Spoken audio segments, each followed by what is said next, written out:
Capítulo 2 Os Centros do Hábito. O tema fundamental dos Yoga Sutras de Patanjali focaliza-se em torno da ideia dos vrits, ou tendências reativas, e sua cessação. É preciso lembrar que esta investigação sobre o problema dos vrits não objetiva inibir o surgimento de pensamentos na mente, pois tal inibição significaria tornar a mente totalmente adormecida, se não morta. Não é o surgimento de pensamentos que constitui um problema no campo do yoga. Dar continuidade ao pensamento é o principal obstáculo na senda do yoga. E os vrits são essencialmente continuidade de pensamento, pois como poderiam ser formados sulcos e tendências na consciência, a não ser através do processo da continuidade? Na verdade, a continuidade de pensamento e as tendências da mente são idênticas, porque no momento em que ocorre a continuidade de pensamento, nasce na mente uma tendência reativa. Apenas quando a mente oferece um habitat ao pensamento é que os interesses adquiridos do pensamento começam a se estabelecer. E os interesses adquiridos do pensamento são, na verdade, os vrits. Quando o pensamento estabelece sua esfera de influência na mente, então nasce vrit. Se os pensamentos viessem e fossem sem formar qualquer centro permanente na mente, não haveria absolutamente dificuldade. Tal mente sempre permaneceria livre e não comprometida. Em tal mente, os centros do hábito não seriam criados. Portanto, o problema não é parar o despertar do pensamento, mas antes impedir que uma continuidade seja dada aos pensamentos que possam vir e ir no campo da consciência humana. No último capítulo vimos como vrit, ou a continuidade dos pensamentos, nasce no curso das atividades mentais, centrando-se em torno da razão, irracionalidade, fantasia, sono e memória. Essas 5 regiões da consciência são a fonte de todos os vrits. É nesse ponto que a continuidade é conferida ao pensamento. A questão fundamental, portanto, é como prevenir esta continuidade com referência ao pensamento ou emoção. Os pensamentos e emoções podem acalmar-se e espontaneamente após completarem suas funções? É a extensão de uma experiência mesmo após o acontecimento ter passado, que causa estresse e tensão em nossa vida psicológica. Os vrits são, na verdade, os produtos dessa extensão. Se não quisermos estender uma experiência, então certamente se faz necessário que este completamento psicológico seja sincronizado com seu completamento cronológico. Se nos movermos na vida com cada experiência psicologicamente completa, a consciência permanece não modificada e, portanto, sempre nova e vital. Experimentar tal estado de consciência é chegar ao êxtase do yoga. Como podemos chegar a esse estado? A primeira seção dos Yoga Sutras de Patanjali é chamada Samadpada. Nesta seção, o autor oferece-nos uma descrição abrangente do yoga. Tendo formulado em primeiro lugar o problema dos vrits, ele nos dá uma indicação de como tal problema pode ser abordado e o que aconteceria quando fosse resolvido. Em uma ampla investigação, ele descreve o yoga para todos entenderem. Ele, por assim dizer, nos oferece um mapa de um novo país, ao qual aspiramos ir. Estudar um país através de um mapa é completamente diferente de realmente percorrê-lo. Contudo, consultar um mapa é de grande valia antes de empreender a viagem em si. Um mapa é uma descrição bidimensional de uma realidade tridimensional. Ele nos mostra o esboço geral do país. Mas o estudo do mapa, conquanto detalhado possa ser, não pode dar ao estudante as alegrias da descoberta do país. O mapa pode apontar a direção na qual mover-se, porém não pode mostrar o que o viajante descobrirá enquanto estiver se movendo naquela direção. A primeira seção dos Yoga Sutras de Patanjali serve como um mapa para o viajante que deseja empreender uma viagem à região do yoga. E como um bom mapa, fornece-nos vários detalhes indicando a natureza da região. Na segunda sessão, bem como na terceira, Patanjali ocupa-se com a própria viagem na nova terra. O mapa de um novo país é como o dedo apontando o caminho. E é isso que faz a primeira sessão. A segunda e a terceira sessão ocupam-se com o equipamento e as aventuras da viagem. Mas antes disso, é preciso estar familiarizado com o mapa do novo país, que possui um grande número de marcos importantes. E a quarta sessão? A quarta sessão contém a colheita da viagem. No primeiro capítulo, discutimos a natureza geral dos Vrits, o que são e de onde surgem. Em outras palavras, vimos onde os Vrits ganham sustentação e como seu fluxo de continuidade é aumentado. A corrente de continuidade reúne mais e mais correnteza à medida que a mente funciona nas 5 regiões de sua atividade. A próxima questão é: como pode este fluxo de continuidade ser detido de modo que os pensamentos venham e partam sem criar qualquer Vrits na consciência? Uma indicação geral com relação à cessação dos Vrits ou tendências reativas é dada no seguinte sutra.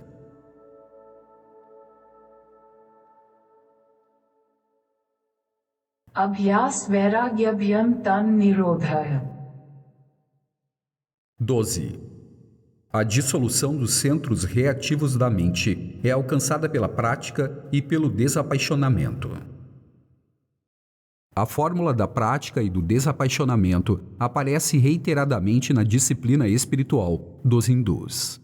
Nós encontramos no Bhagavad Gita e também nos Upanishads. É uma fórmula revolucionária de grande significação.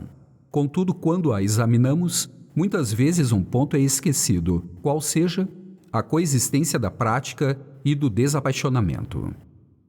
Eles devem estar juntos ao mesmo tempo e não um após o outro. Usualmente, ao compreendermos esta fórmula, introduzimos um intervalo de tempo entre os dois, o que o despoja de todo sentido e significação.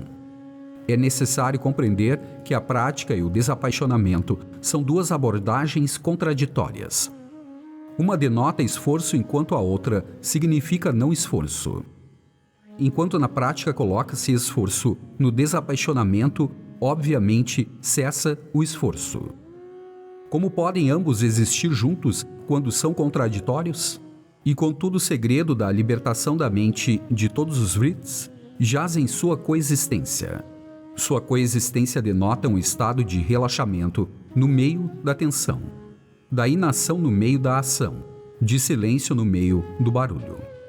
A experiência da prática e do desapaixonamento com o intervalo de tempo é conhecida da maioria das pessoas. Significa levar adiante nossas atividades na vida enquanto houver energia física e mental. Quando esta energia é completamente esgotada, de modo a não sermos mais capazes de empreender qualquer esforço, voltamo-nos para a Vairagya, ou desapaixonamento. Quando não resta mais paixão, então há desapaixonamento. Tal desapaixonamento não tem valor algum. Precisa ocorrer durante a paixão. Mas o que são a prática e o desapaixonamento, Abhyasa e Vairagya? É sobre isso que Patanjali fala nos 4 sutras subsequentes a respeito de Abhyasa ou prática. Patanjali diz: Tatasthita yatno abhyasa. 13. Prática denota um esforço com o propósito de se estar firmemente estabelecido em um estado livre de todas as tendências reativas. Assim, prática é um esforço na direção de nosso estabelecimento em um estado de yoga livre de todos os vrits ou tendências reativas da mente. É uma atividade com propósito que se move em uma direção particular. Patanjali diz, nos termos deste sutra, que é preciso fazer um tremendo esforço para se ter uma experiência espiritual, como o yoga. A parte do esforço ser um movimento bem direcionado, possui certas outras características sobre as quais Patanjali fala no próximo sutra.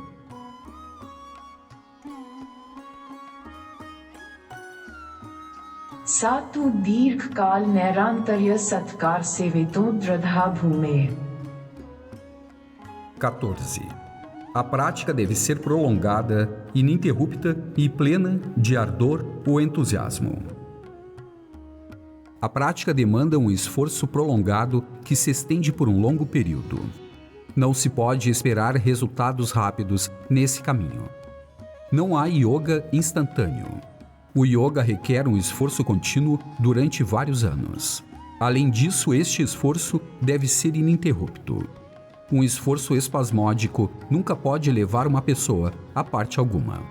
Esforçar-se por certo tempo e então se retirar em hibernação a fim de descansar sobre os louros não tem validade alguma. Se somos realmente sérios em nossa viagem para o campo do yoga. Mas há algo mais sobre este esforço, com relação ao qual Patanjali fala.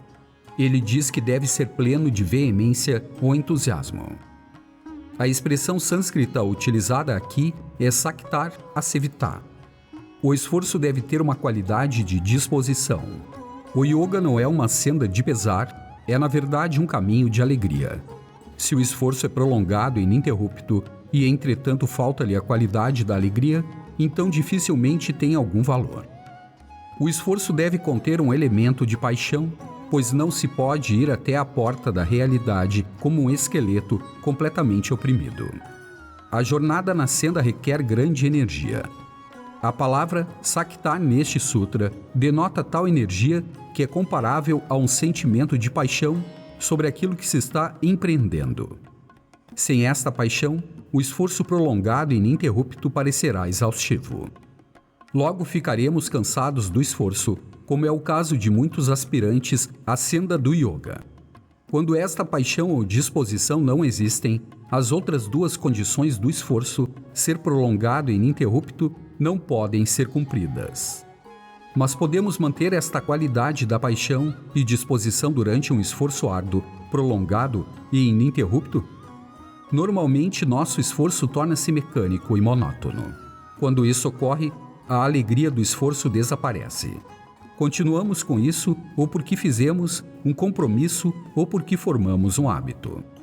Qualquer esforço feito por dever ou por hábito é totalmente frustrante. A questão é, como manter o esforço livre de se tornar um hábito e também livre de uma sensação de se estar cumprindo com o dever ou respondendo a um compromisso ou obrigação? Normalmente, nosso esforço espiritual emana do hábito ou do dever, e a um esforço que emana de ambos falta a qualidade da paixão ou da disposição. A questão é, como evitar estas motivações? É neste contexto que o desapaixonamento ou vairagya parece essencial para que um esforço seja prolongado e ininterrupto, e ao mesmo tempo pleno de alegria e paixão. Sem desapaixonamento existindo juntamente com a prática, o esforço torna-se cansativo e, portanto, frustrante. Mas então devemos perguntar o que é este vairagya. Patanjali diz no próximo sutra.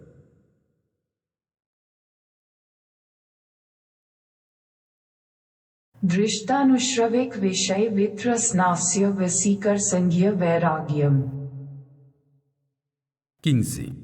O desapaixonamento é uma condição livre de todos os motivos, sejam aqueles que surgem de um desejo por alguma coisa que tenha sido experimentada ou por algo que ainda não foi experimentado. O desapaixonamento é uma condição livre de todos os motivos. Enfatizando este fato ainda mais, Patanjali diz que não pode haver o intuito de repetir alguma coisa que se experimentou, nem o de alcançar algo sobre o qual apenas ouvimos, mas não vimos realmente.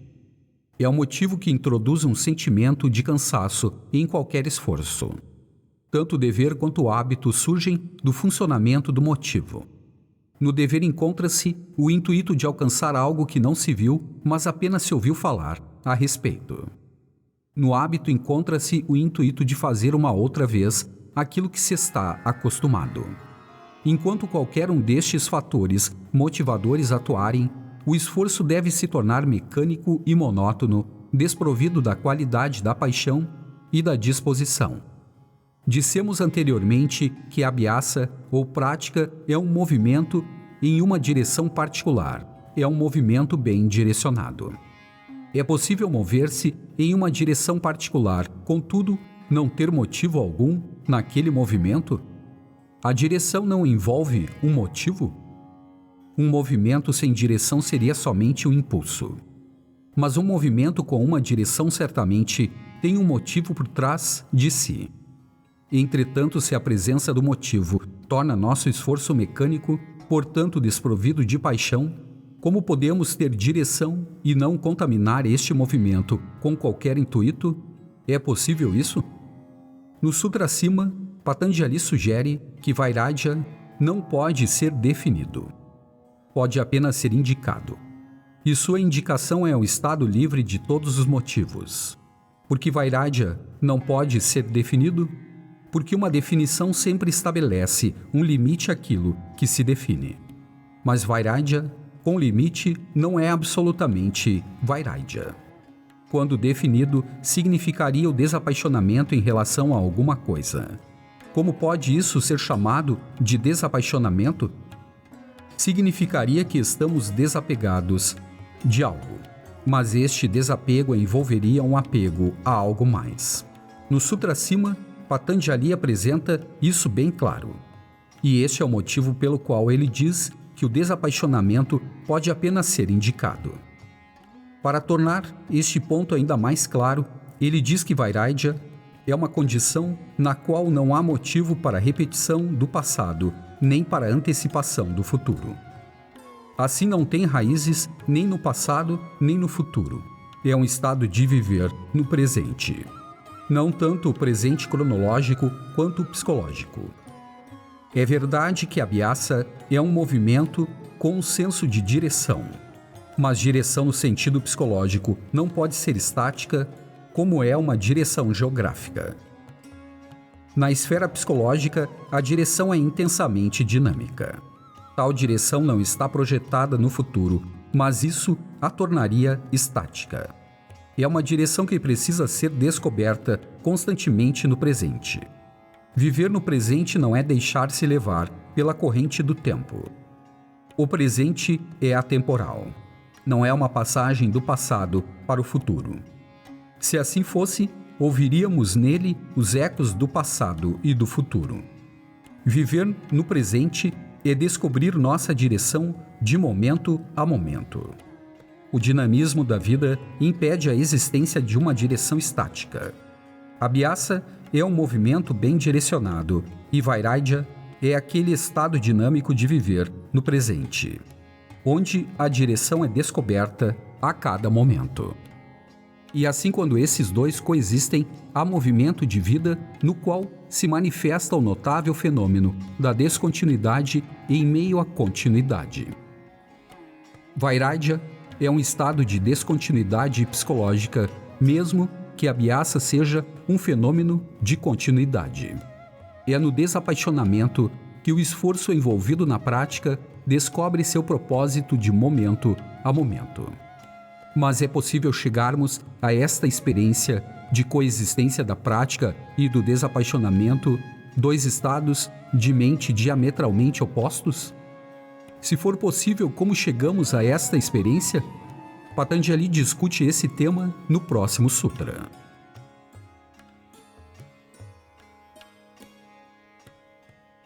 Tat param purush khyatir gunvetrasnayam. 16. No desapaixonamento, devido ao estado de percebimento, há um completo desapego das atividades dos três atributos ou gunas. O caminho para a coexistência da prática e do desapaixonamento, sugerido por Patanjali, é o percebido do pensador e dos movimentos de seu pensamento. O pensador e os pensamentos não são duas entidades diferentes. O pensamento que está buscando continuidade é o pensador. Todas as atividades do pensador têm o objetivo de dar continuidade ao pensamento. O pensador existe apenas por esta continuidade. E, portanto, estar ciente do pensador é o mesmo que estar ciente da continuidade do pensamento. Esta continuidade do pensamento ocorre através das atividades dos três gunas ou atributos. Assim, no funcionamento dos gunas, vemos a atividade do pensador. Elas são os atributos funcionais da vida. Se permitirmos que funcionem sem impor qualquer continuidade às suas funções específicas, nenhum problema psicológico é criado. É quando o pensador interfere em seu funcionamento que a corrente da vida fica obstruída. Essa interferência do pensador constitui uma negação do desapaixonamento. É significativo observar que Patanjali, neste sutra, não utiliza a palavra vidente para o ser humano. Ele descreve como Purush. Ora, Purush é o ser humano e a qualidade distintiva deste é sua mente e o processo de pensamento. Este é o motivo pelo qual Purush, neste contexto, deve ser entendido como mente humana. O sutra diz que, conscientes da mente e de suas atividades, chegamos a um estado de real Vairagya, significando, obviamente, que a mente não interfere na ação dos gunas. Deixá-los agir sem intervenção da mente é a forma mais elevada de desapego. No funcionamento normal dos três gunas, tamas, rajas e sattva, o que se manifesta são as características da estabilidade, mobilidade e harmonia, respectivamente. Essas características são necessárias para a promoção da vida. Mas quando a mente interfere com a atividade dos gunas, então ocorrem distorções de forma que a estabilidade torna-se estagnação. A mobilidade torna-se atividade inquieta. E a harmonia é transformada em autossatisfação. Essas distorções, não os gunas em si, criam na consciência do homem vários fatores condicionantes. Quando se permite que os gunas funcionem sem a interferência da mente, pode-se observar a coexistência da prática e do desapaixonamento, da ação e da inação. Assim é possível a reta percepção das coisas, que se torna o correto ponto de partida da ação. O verdadeiro Vairagya é chamado de transcendência dos três gunas, mas isso não significa que eles cessem de agir. Se assim acontecesse, a vida cessaria de existir.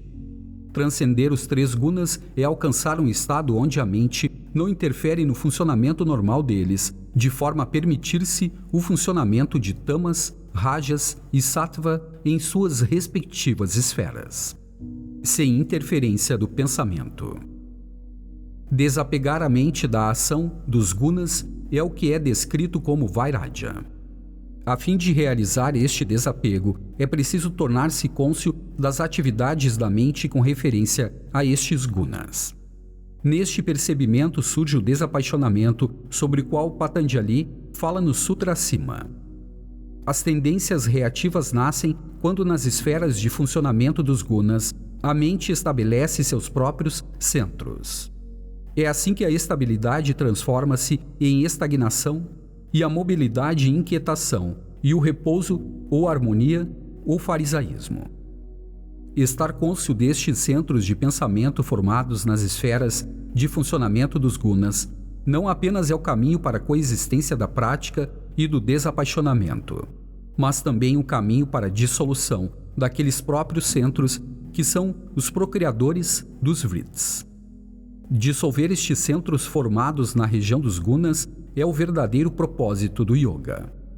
Nos sutras subsequentes da primeira sessão, Patanjali oferece-nos um meio de compreender a dissolução destes centros na forma do triplo samadhi, ou que se pode chamar de tríplice natureza da existência espiritual.